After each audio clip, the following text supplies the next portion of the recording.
Okay, we came across the street here to the greenhouse, and I noticed this lettuce sitting here that we didn't plant. Now this lettuce is the same age of the lettuce over in the tubs, which is 12 to 18 inches tall.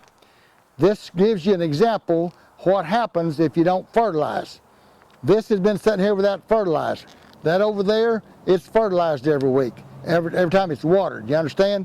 I just wanted to show you this is what happens when you don't fertilize. Anyway, so I'm gonna hand this over to Josh and set it right over here, and then I'm gonna talk about these pansies. Okay, in the fall now we're fixing, and we'll show you Judy's tubs tonight or in the morning one. They're full of bougainvilleas and moss. It's getting cold, it's time to take them out. This is what we're going to replace them with, is pansies.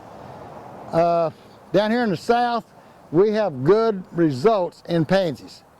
I don't know, my son in northern Oklahoma, he said that his pansies gets killed every year in the wintertime when it freezes hard.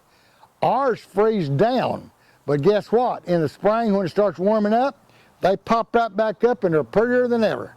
I know we came home last spring and Judy was so amazed. Hadn't seen her pansies since they were frozen down. And she said, oh, look at my pansies, how pretty they are. But I just want you to know, this is the winter flower you use. There's also some ornamental cabbage and ornamental kale you can use. But we like pansies, what we like. Okay, if you like this video, subscribe, punch the button, ring the bell, and we'll make you another one.